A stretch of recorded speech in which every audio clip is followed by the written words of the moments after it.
Today on our lounge, you're going to hear some things that you might think couldn't possibly be true, but the truth is often stranger than fiction. Buckle up, folks. You're in for a ride.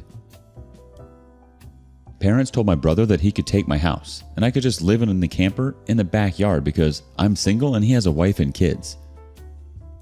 I'll warn everyone here that this is going to be very long. I also really don't care who believes this. It's just so crazy that I don't blame anyone who calls BS. I won't argue about it, but this happened to me. I also really don't care if anyone in my family sees this. I'm not going to sugarcoat anything, but I'm also not going to reveal any details that would clue anyone in to who I am that doesn't already know me. I'm a single man in my early 30s. I've got a brother who's 29, and he's already got 4 kids now. He had his first at 22, and the second followed a year later. Then the third 2 years after that, and the fourth is the most recently born a couple months ago. His wife, my sister-in-law, and I do not get along, as she always likes to try and get a rise out of me by acting superior, then turns into an extreme self-victimizing drama queen if I retaliated against her in any way. She can cry in an instant and can put on an extremely convincing show to get sympathy from just about anyone. My parents and brother absolutely adore her, even though they know exactly how she really is and just don't care. She's very good looking, I'll give her that. But she's so awful that I could never be attracted to her. She also refuses to get any sort of job, even though she has a college degree, and my mother willingly helps with the kids all day. So their finances are entirely dependent on my brother. This also means they can't afford to live anywhere but my parents' house. And privacy is a bit of an issue with all of them under one roof in a 3-bedroom house that was built in the 60s. Growing up, my younger brother was also the obvious favorite. We're 3 years apart in age, but he developed a superiority complex because I was badly punished if I retaliated against his antics in any way back then. It was obvious my parents cared for him a lot more because he got the lion's share of everything unless people called them out on it, which did happen a fair bit by other members of the family. Which is why my parents packed us all up and moved us about 150 miles away from them, so they generally only see us on holidays since it was a 3-hour drive. My brother got physically abusive towards me on a number of occasions, flirted relentlessly with my first girlfriend to the point she broke up with me, and laughed at any misfortune I had. And my parents just told me to suck it up whenever I was upset about it. I only got equal treatment when my parents wanted to keep up appearances. I admit, it was rather funny to see the looks on their faces whenever they had to treat me equal to my brother on birthdays and Christmas because other people were present. We had relatives that were very nosy and loved gossiping drama, so my parents did their best to hide what was really going on, and threatened to take all of my stuff away if I didn't keep my mouth shut. If anything, it just made my parents celebrate more when I turned 18 and moved out because it meant they no longer had to provide for me. I wasn't even done with high school yet when I moved out, but couch surfing was far better than living with them. I was low contact ever since leaving home. They didn't even show up for my high school graduation, but I really didn't care. From that point on, I would usually only see my parents and brother on holidays like the rest of the family. The start of 2020 pandemic was not kind to me. I lost my job and couldn't renew the lease on my condo because my roommate also lost his job and neither of us could afford the place under unemployment money. It was a rented 2-bedroom condo that I really loved. As the lease was ending, my roommate left early to move back in with relatives, and I had to sell nearly all of my stuff because I was soon going to be homeless if I didn't downsize to an extreme. I really shouldn't have rented a place that was so expensive, but I liked living the high life, until that life wasn't kind to me, and I realized I should have been living somewhere far cheaper so I could have saved some more money to fall back on. But I had a plan. I own a truck simply for the fact that I've always loved trucks, so I found a $1,000 camper in good shape and put it on my truck, just so I could live out of it for a while. It was supposed to be temporary, but I ended up living out of it far longer than I ever thought. I originally was hoping to be able to live out of the camper at my parents' house, where my brother and his family still reside as well. But when I asked my parents to let me stay for a while, they told me they had a full house and didn't want me there. Plus, we hadn't exactly gotten along in the past decade. They said they'd only agree to let me park my camper there if I paid them basically what it'd cost to rent an apartment in my area. That was way too much to just park my camper. I was jobless and trying to save as much of my unemployment money as I could till I could find a new job. I may as well be living in an apartment with that rent price they were asking. My parents called my camper an eyesore and told me to take a hike since we couldn't come to an agreement. And sister-in-law thought it was absolutely hilarious I had to live in a camper. My brother joined her in pointing at and mocking me while calling me a homeless bum. I parked my truck and camper in a store parking lot to sleep on the first night that I had nowhere else to go. I felt scared out of my mind that someone might try to break in.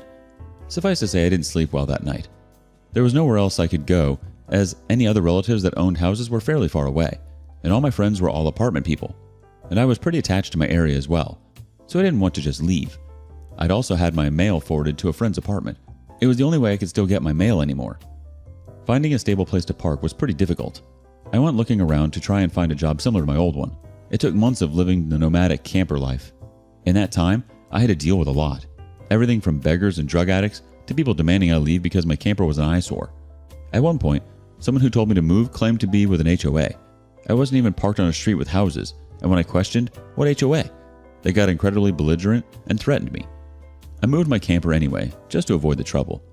In order to have a steady supply of electricity, I learned to use a long extension cord to plug it anywhere I could recharge my camper batteries. This meant sneaking around and plugging it into an outside outlet at a random building while parked on the street. I know that's a crummy thing to do, but I had to keep my batteries charged so my refrigerator would stay cold. I had a small solar power bank for recharging my phone, but I didn't have anything like a generator, and generators are noisy and require fuel anyway. So I did what I had to do. After months of living like that, I finally managed to get a new job. I had to move to a neighboring city to find a job that didn't involve retail. I worked retail while in college and promised myself never again. Though I was nearly ready to break that promise, I was still getting unemployment money, but I had no stable place to live while receiving it, and I didn't want to still be jobless when it ran out. Plus, I was bored out of my mind. I had little else to do but read, watch movies on a small portable DVD player, use my phone or laptop, and keep note of where I could park and what local public bathrooms I could use. I kind of envied that the Japanese have public bathhouses. We could really use stuff like that over here. When I finally landed a new job, I practically lived in the back lot of the building by the warehouse in old employee parking spaces literally no one else seemed to bother using because they were so far in the back that the area was borderline forgotten. My boss, company owner, actually liked this arrangement because I was willingly able to take any shift I could get, so long as I had enough sleep. He even let me take the camper off my truck and set it up in one of the spaces, so I could drive around without it. Not exactly sure if this was legal, but no one bothered us about it. The entire time I lived back there, I didn't have to deal with many trespassers. There were a few, but the security guards escorted them out. I was pretty much on call almost all the time when they needed me, and was working virtually every day of the week. My boss let me plug my camper into the building for power and water, and I paid a small amount of rent by working for free on Sundays, when no one else was in the office but the janitor and security guard. Beyond that, I usually had to shower at my friend's apartment, or at my local gym as the camper didn't have a shower in it, and only a portable toilet. And I didn't want to fill it because emptying it is a nasty chore. So I used other bathrooms as often as I could. I had a key to the warehouse and could go in to use the bathroom there at any hour. I was even on a first-name basis with the night security guard. He's since become one of my closest friends. The camper was easy to heat in the winter with the small electric heater. Summers were not fun though. The camper didn't have AC, so I had to get used to a portable air conditioner just to make it bearable. I made a lot of overtime pay and hands-on learned some new skills from other employees. Eventually, midway into this year, I landed a better position in the company as a supervisor and started making a better salary than my old job. That's when I decided I wanted a house. The scare I'd gotten from losing my condo made me realize I needed something much more stable for the long term. I looked around for something close to my work, and just 2 miles away found a 3-bedroom manufactured home on a small property, but I managed to get it for $10,000 less than the asking price somehow. I used nearly my entire savings for a down payment and got approved for a home loan. I finally didn't have to live in a camper anymore. There was enough space for me to back my truck in behind the house, to take the camper off, to set it up in the backyard. So I put it there as its own little building, just in case I want to use it again. When I was fully settled in the house, I was dumb enough to brag about it on my book of faces. My family saw the post, and that's where the crap really starts. After a few weeks, my parents and brother, along with his family, came to visit completely unannounced to have a tour of my home. I didn't even give them my address, so how they found out where I live, I still don't know. None of my friends have fessed up, and no prior family members visited me before that. So I wonder if they stalked me at work and followed me home or something. It really wouldn't surprise me. Once I opened the door, they practically all shoved their way in like rambunctious tourists, then just started making themselves at home. They all kept poking around, and sister-in-law had this creepy smirk that she was repeatedly flashing me, and it was only later that I figured out why. And it made me madder than a bull on steroids that just got stung by a hornet. My parents were constantly talking about how I've got so much extra space now, and it's too much for someone like me who has no wife or kids. Sure, not now, but maybe someday. And my brother kept remarking about how there was more space than our parents' house, and my house was closer to his job too. Red flags all around, I know. Eventually, my brother asked me to speak privately. everyone else suddenly left the room and piled out onto the front porch. That's what finally made me realize they'd planned something. My brother, let's call him Dan for the sake of simplicity, said the house was too much for me alone, and I should let him move in with his family because his wife is pregnant with kid number 4, and my house is much closer to his job. He pointed out that I already have the camper, so I could just live in that outside while they live in the main house. And I'd like to point out that Dan never once spoke of offering rent. Mind you, he's got a good job. He also started talking about how there would be changes and even curfews, and that I couldn't just walk in at any time without prior notice. If it weren't my brother, I think the person I was talking to had lost their mind. But Dan lost his marbles long ago thanks to our parents treating him like he was the center of the world. I tried to speak, but he kept talking over me as if I had no say in the matter. There was no way in hell I'd rent my house or parts of my house to him. Other people maybe, just so I can pay the mortgage off more easily, but certainly not him or his nasty wife. I've heard of this exact kind of situation in videos online many times, and never once did I think I'd actually live it because I thought it so ludicrous. But my parents, brother, and sister-in-law do all fit the bill for a bunch of narcissistic, entitled crazies. So I picked up my phone and set it to start recording, then just held on to it. Dan didn't even seem to care or notice that I'd done this, and just sat there with his arms waving around while talking about all the reasons why he needed my house. Then went from saying that to acting like it was a done deal and trying to reach out his hand and shake mine. That's when I finally showed my backbone and said, "Hell no." And I said it loud enough that Dan stumbled backward for a second. I'd rarely ever raised my voice to him on that level because I was punished by our parents whenever I did. But this was my house, not theirs. My spine can be as shiny as it wants here. I stood up and then told him that my house was not up for grabs, and acting like I'll let him move in just because they want it won't make it happen. I bought my house for me, and it's not my fault he keeps having more kids and has to keep living with our parents because he can't afford to move out. Dan got as physically close to me as he could without actually touching me and said that I didn't deserve the house and needed a better place for his family to live. I laughed back in his face and said that was total BS because I worked hard to be able to buy my house. Of course I deserved it. Dan started yelling that I have no wife or kids and I don't need all this space, so I may as well give it to him. I said I'm not giving him anything, and he never even offered to pay me rent. If I let him move in, I'd still be covering the entire mortgage on my own house without even being able to live in my own house. Then Dan told me that he shouldn't have to pay rent because his family comes first, and our parents said I was going to do this, and that I will. I yelled, as if their word was law or something, and told Dan that they did not have the right or power to give my house to him. Then right on cue, my parents and sister-in-law barged back in through the front door and surrounded me to try and force me to agree. There was a lot of fighting, but to sum it up from this point on, I heard the line, "Just do it for Dan," way more times than I can remember. In the fight, I told them all they don't have a say in my life or my house, and to get out before I called the cops. Sister-in-law screamed the loudest at me about how she was pregnant again, and I can't do this to her. I said I did nothing to her. She just assumed she could take and take from me like I would just allow it. I had no obligation to her or her family. Then I called her a stuck-up witch who never had any respect for me, so I don't care what she thinks or how many kids she has. I have no sympathy for her. She won't be living in my house. Well, that made her angry enough to attack me. She got in one good hit on my face and tried to do more, but my brother held her back, kicking and screaming. She kept demanding he let her go so she could scratch my eyes out. The phone I was holding recorded pretty much everything, so I held it up and said I was going to call the police if they didn't leave right away. My parents told Dan they were leaving. Then my mother said that I had a week to come to my senses. I told her I won't be, and to not come back. Then I told sister-in-law that my phone recorded everything, and if she tries anything, I'll press charges for assault. She screamed at me and then stormed out loudly, crying with her face in her hands. My mother was the last one out the door and said that I better do this for Dan and sister-in-law. I responded by telling her I won't be. Let's see what the community thinks about this wonderful story. Vegetable Cod 2340 says, I would get an order of protection against the sister-in-law. I would also invest in security cameras and upgrade the locks. Maybe even invest in a big dog to act as guard dog for the property. That way, when they return, you have proof of trespassing. Azrael 4H says, file a police report anyway. Let the cops deal with her. Thick Information 33 has a list of things. Okay, homie, I read it all and gosh darn, here's my 2 cents. 1. Go into contact with the lunatics, no matter what. 2. Do them a solid and send that recording to the rest of your family. That way, you can go to the extended family for holidays without having those crazies around. 3. Don't be sad about it. It ain't your fault that your brother can't release his self and your sister-in-law when he has a big enough space, and definitely not your fault because she refuses to work when your parents already babysit the kids. 4. Keep your insanely strong mental going. You have a winner's attitude and you continue to win in life no matter what it throws at you. 5. If they ever do this again, police. You already have evidence, so just go for it. You can also consider having cameras around your property just for the property's safety.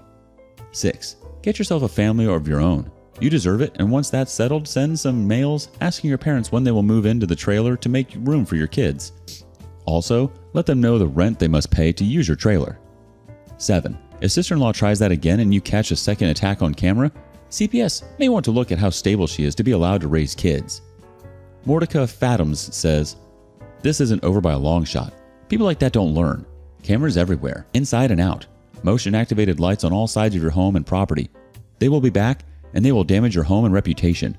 Contact a lawyer to set up a no-contact order.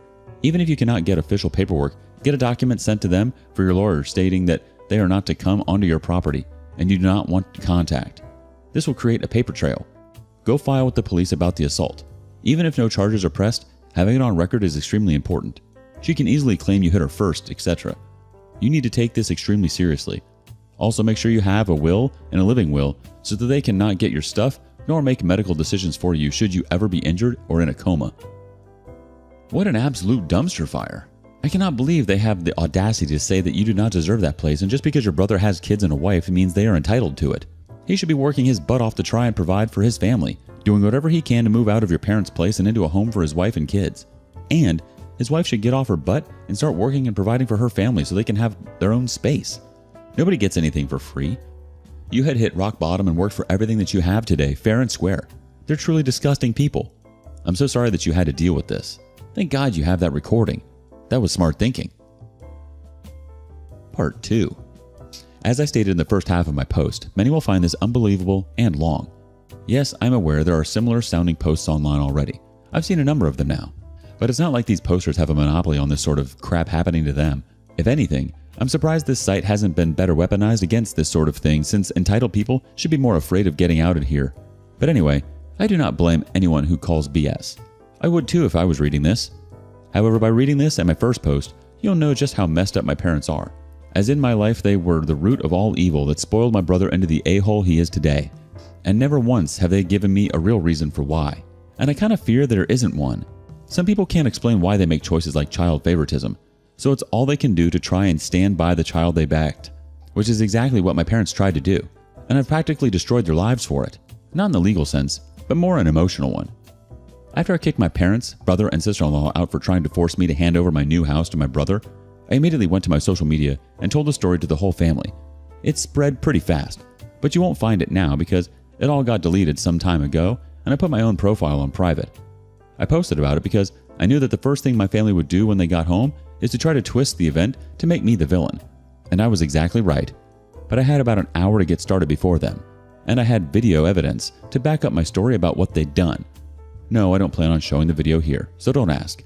Being preemptive worked because I got a fair number of family members on my side right away.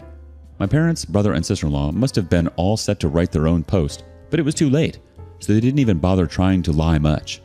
My parents, Dan, and sister-in-law had a few flying monkeys supporting them, but not much else.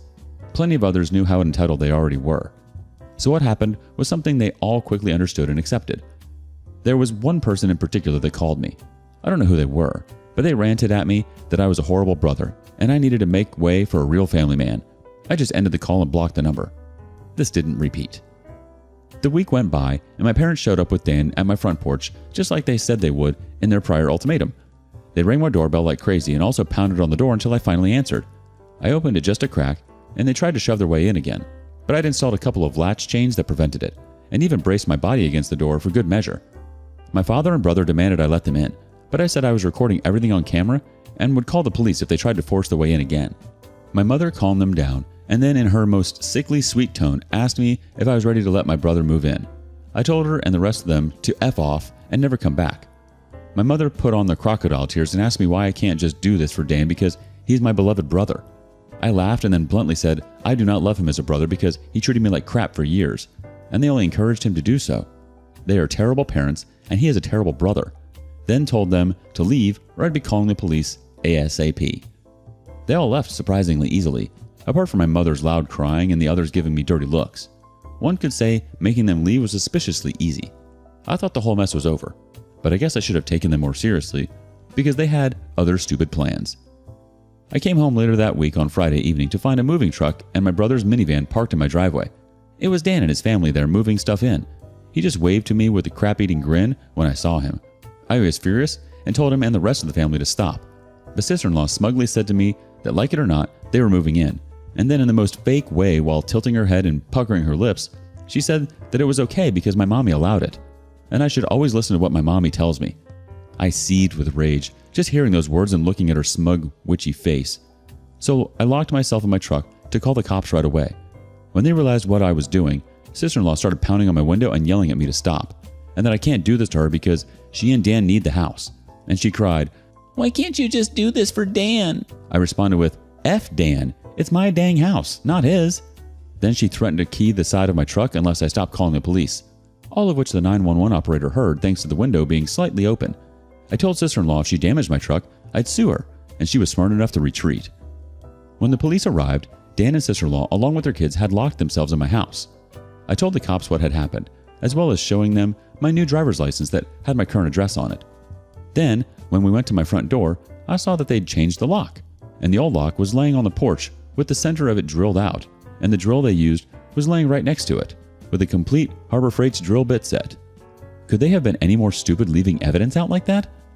I pointed out the broken lock and drill, then gave the police a rundown on all the events that happened prior. Well, I guess Dan called our parents over at some point after I arrived home, because they showed up while I was talking to the cops. My parents immediately lied and started saying that I'd agreed to rent my house to my brother and his family. I said that was an easily provable lie, one way or another. So Dan and sister-in-law finally came out of my house with some papers in hand. They both looked super smug, like they'd somehow outsmarted me. They'd actually drawn up and printed out a fake rental agreement, but my signature was not on it. There was one, but it looked nothing like my handwriting. I don't think any of them have ever actually seen my signature. So that was incredibly stupid on their part. I told my parents and Dan that was stupidly blatant fraud, and if the cops investigated, they'd easily figure that out.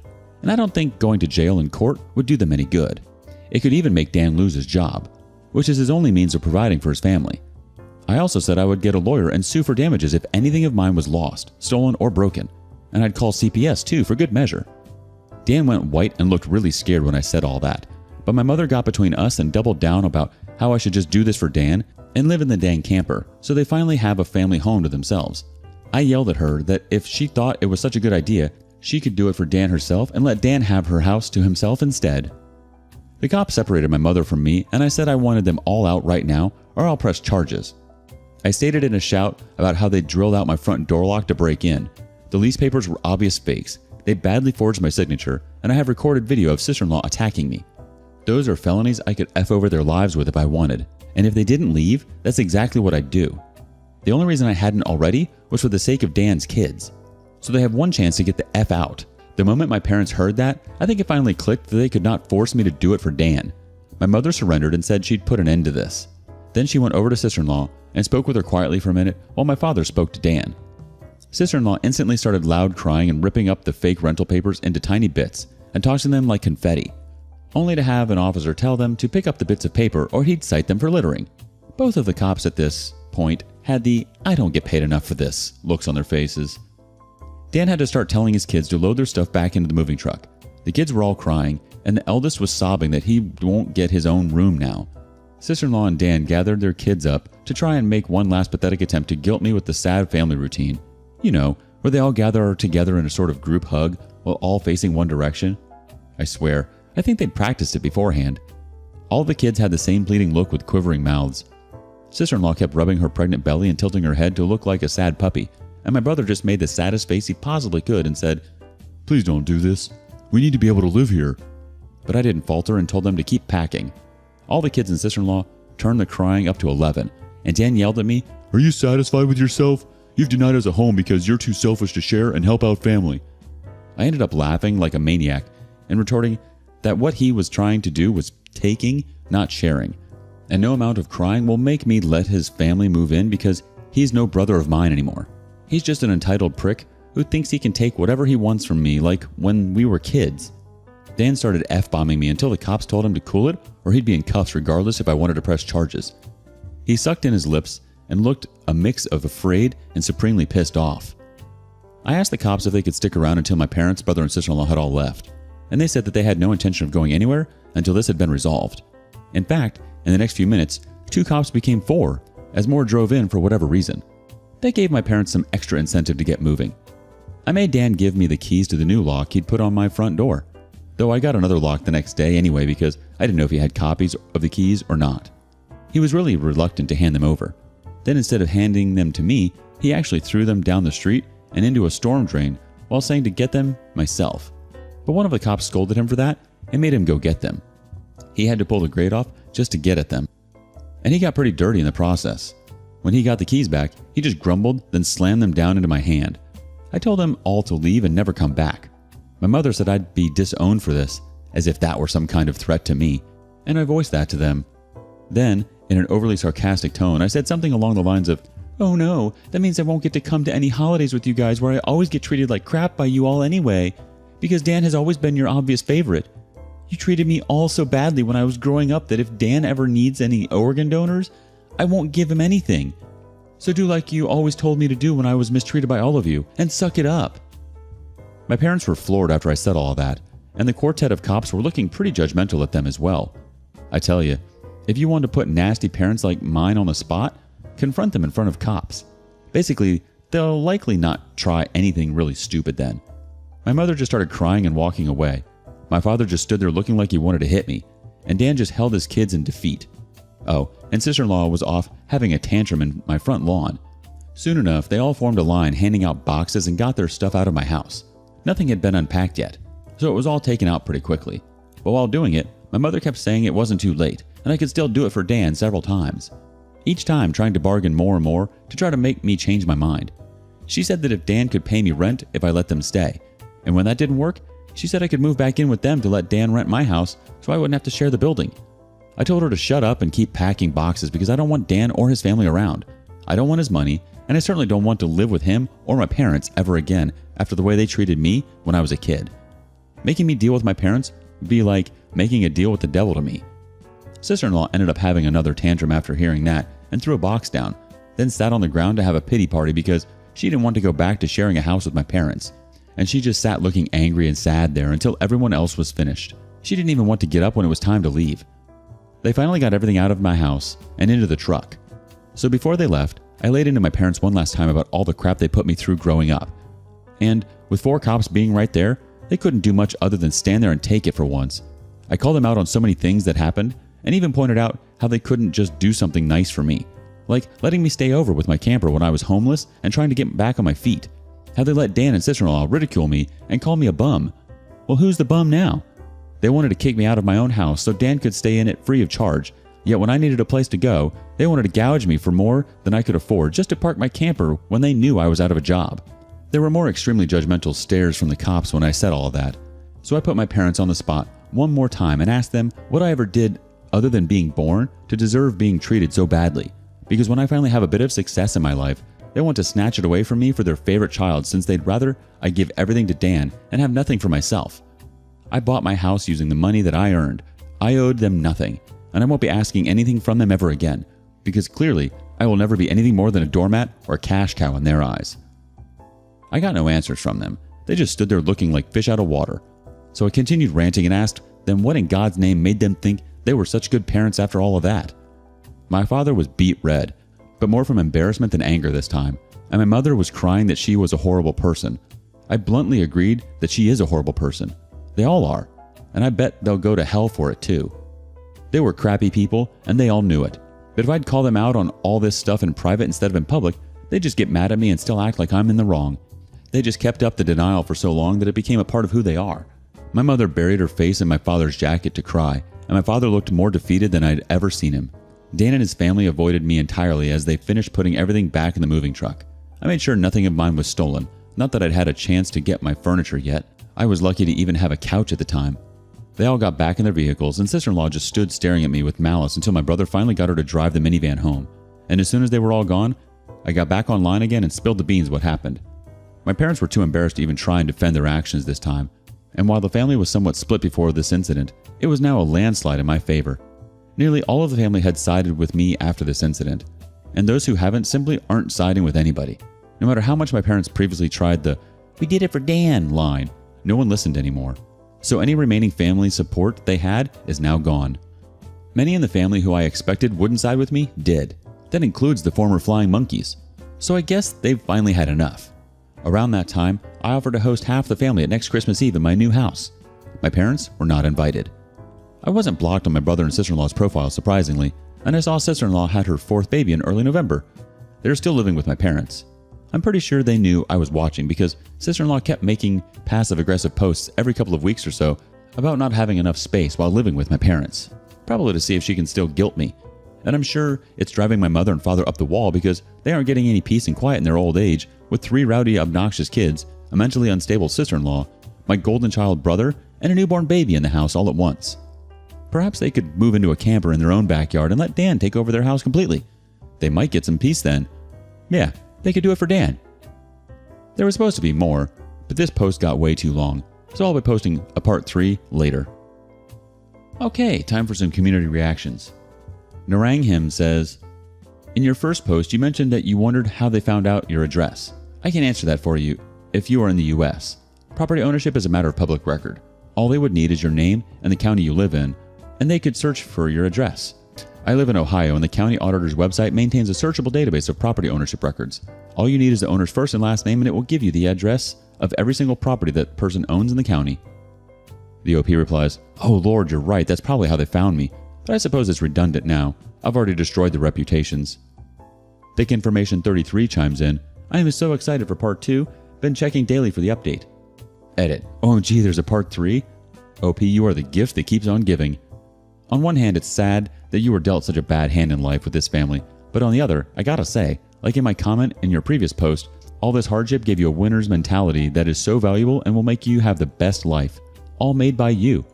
I wish you nothing but more good fortune of your own making, and some well-deserved decades of peace as well as a normal family of your own. Cybermage TX says, "Doesn't matter if this is real or not. Would have paid to watch this front row. Sadly though, I doubt this is over. People like that never quit for good." Wow, this doesn't even seem real. I cannot believe that your family behaved this way. It's such a delusional way of thinking and acting. Like to act without any consideration of the consequences. And the fact that you've had to deal with this for your whole life? I'm so sorry, OP. At least they can be miserable and dysfunctional together in that house. I feel like they might as well ask any old stranger to donate their house to Dan and his family. They might have had better luck. That's just insanity. Honestly, if you're that desperate for an upgrade in life, your brother and his wife should literally, like I said earlier, be doing whatever is in their power to create a better life for them and their kids. But they just expect a free ride because your parents enabled that in his entire life. Not sure about his wife, but I'm guessing it was the same for her as well. She probably had a lot of things handed to her in life. They're poor children. To be raised in an environment with that type of thinking, that's such a shame. I don't know about you, but I need to decompress. I'm dumbfounded by all this. What do you make of all of this? And thank you for joining us today on Our Lounge. Before you go, be sure to like and subscribe and hit that notification bell. If you have something you want to say regarding today's content, share it with us in the comments below.